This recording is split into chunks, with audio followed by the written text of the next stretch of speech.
Hello. So, VCT America's Stage 2 is about to start, and today I want to do some power rankings for the event, and then I'll do one after as well, just to see how wrong I was.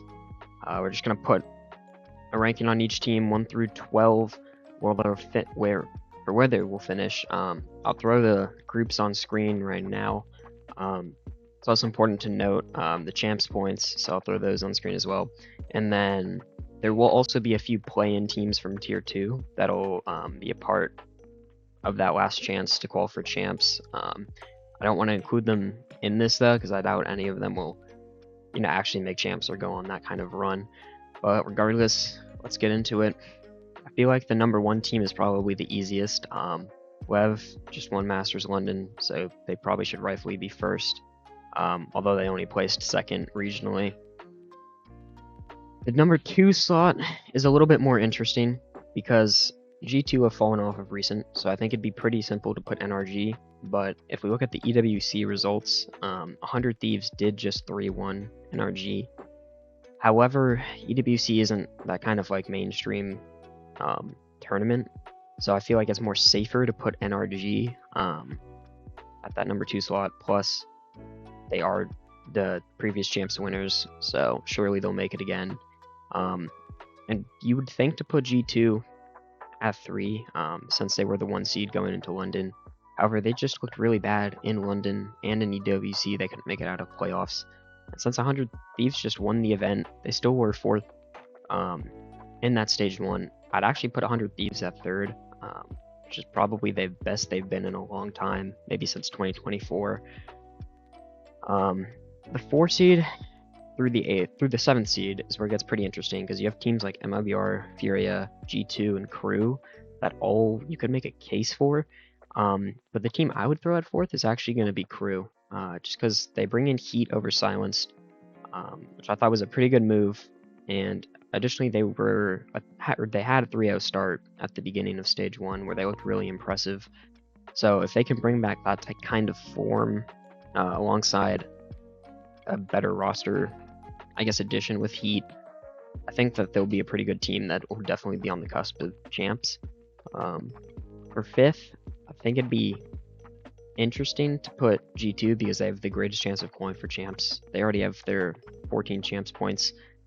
And to be honest, I don't know how much confidence I have in MRBR or Furia, even though I believe both of those teams have the, I guess, possibility of going on a deeper run than G2.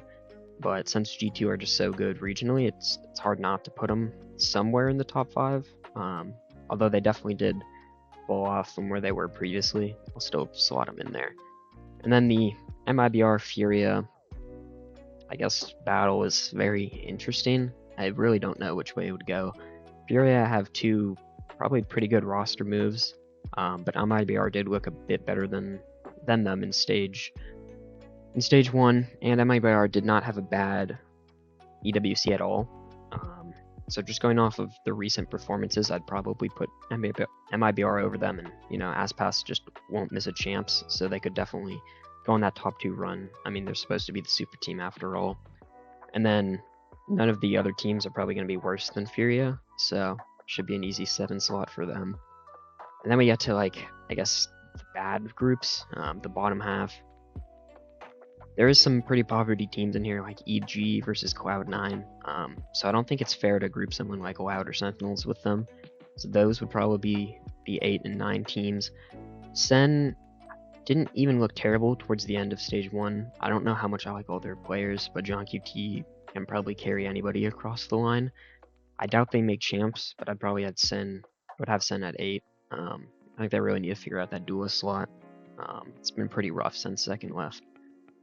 And then that would leave Loud at 9, which it's not like they were as bad as they were in kickoff or something. But they did get rid of Verdi, which was an interesting move. Not saying it's bad, but he just never reached his full potential. And then whoever they decide to bring in could probably help them go on a playoff or reach playoff run. They did make it a playoffs last time. They had some pretty good moments. They beat Lev in the final week of stage 1. And then they have people like Erdi who looked really good, so it's not off the table for them to make something happen. The 10 slot, I probably would give this one to Envy, not because I'm like crazy excited for them, but more just because Cloud9 and EG just look horrendous. There is some good news for Envy though, which is that they beat MIBR like in the fastest match of VCT Americas ever in their last game, stage 1. So they'll be coming off of somewhat of a high note, but they'll still be very big underdogs. If they can just play like they did there, then of course they could do something. So playoffs isn't completely off the table. They brought in Glyph over Poppin, which was interesting. Maybe more of a lateral move, but I mean, Glyph's already made one international this year, so maybe he has the experience that the team's missing. Then again, they already have some very experienced players. They're just a mid team at the end of the day. So the battle for last place is between EG and Cloud9, and I think all it comes down to is would you rather have Oxy or DGZin, because the other 4 players on each team are just not that great. And to be honest, I think I'd almost rather have DGZin, although EG did look horrendous. Top to bottom, I feel like their roster's better, although Vic looked pretty decent in tier 2, so who knows, maybe his return to Cloud9 will look a little better.